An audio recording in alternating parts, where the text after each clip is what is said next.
Jesus prays in Gethsemane. Matthew 26:42-56.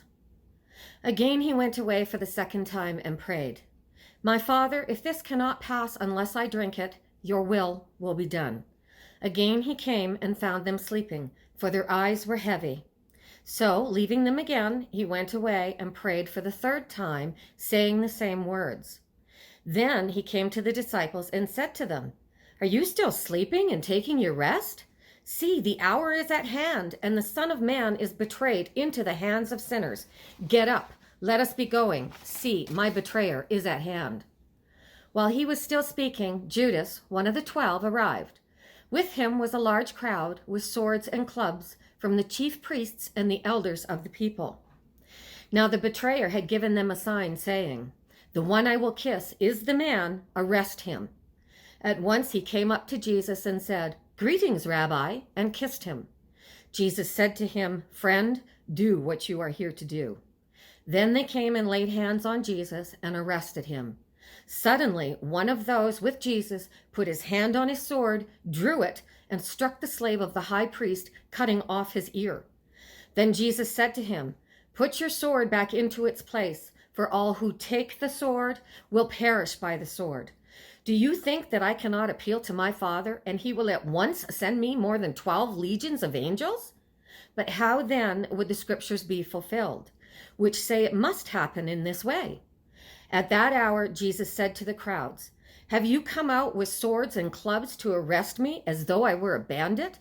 Day after day I sat in the temple teaching, and you did not arrest me. But all this has taken place so that the scriptures of the prophets may be fulfilled." Then all the disciples deserted him and fled.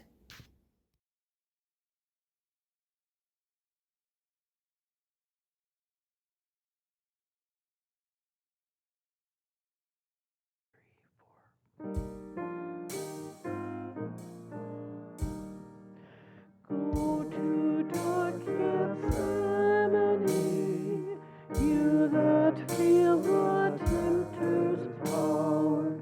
Your Redeemer's conflict see, watch with him one bitter hour.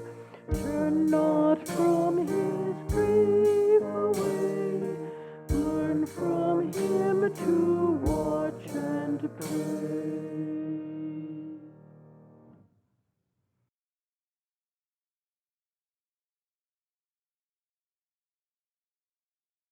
Those who had arrested Jesus took him to Caiaphas, the high priest, in whose house the scribes and the elders had gathered.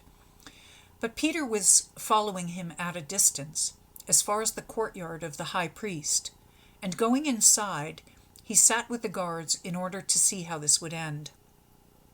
Now the chief priests and the whole council were looking for false testimony against Jesus, so that they might put him to death. But they found none, though many false witnesses came forward. At last 2 came forward and said, "This fellow said, I am able to destroy the temple of God and to build it in 3 days." The high priest stood up and said, "Have you no answer? What is it that they testify against you?" But Jesus was silent. Then the high priest said to him, "I put you under oath before the living God. Tell us if you are the Messiah, the Son of God." Jesus said to him, "You have said so, but I tell you, from now on you will see the Son of Man seated at the right hand of power and coming on the clouds of heaven." Then the high priest tore his clothes and said, "He has blasphemed. Why do we still need witnesses? You have now heard his blasphemy. What is your verdict?" They answered, "He deserves death." Then they spat in his face and struck him, and some slapped him, saying, "Prophesy to us, you Messiah. Who is it that struck you?" Now Peter was sitting out in the courtyard. A servant girl came to him and said, "You were also with Jesus of the Galilean." But he denied it before all of them, saying, "I do not know what you're talking about." When he went out onto the porch, another servant girl saw him, and she said to the bystanders, "This man was with Jesus of Nazareth." Again he denied it with an oath, "I do not know the man." After a while the bystanders came up to Peter and said, "Certainly you are also one of them, for your accent betrays you." Then he began to curse, and he swore an oath, "I do not know this man." At that moment the cock crowed. Then Peter remembered what Jesus had said, "Before the cock crows you will deny me 3 times." And he went out and wept bitterly.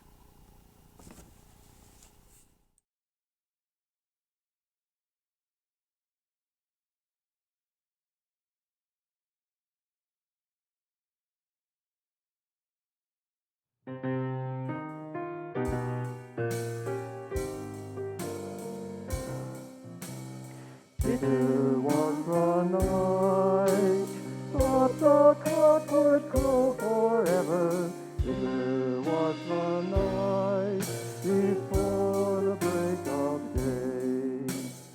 Saw you passing by, told them all I didn't know you. Peter was the night, before the break of day. Told them all a lie, and I told it 3 times over. Bitter was the night before the break of day.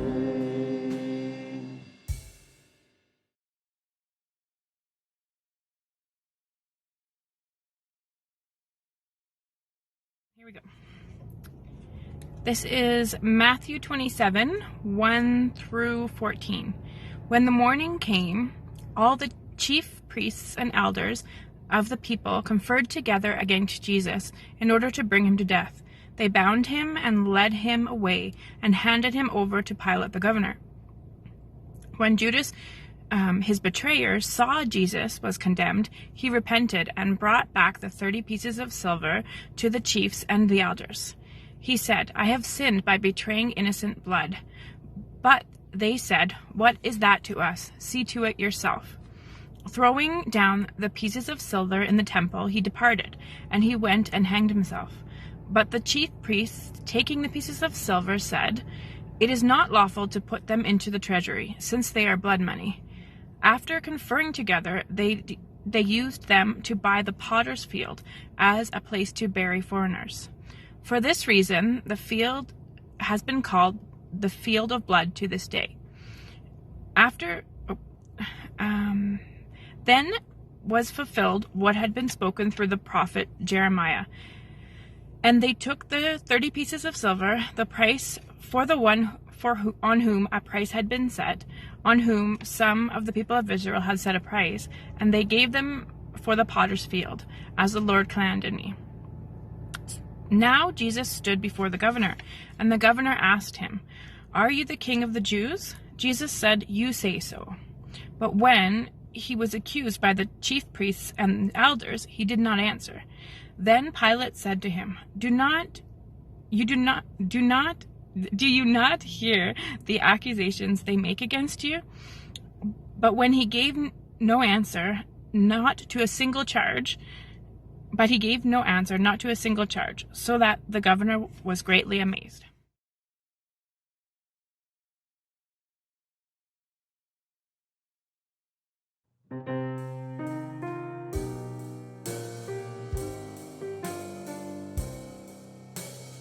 What did Judas do? Sold him for a bag of silver. Bitter was the night before the break of day. What did Judas do? Hanged himself upon an altar.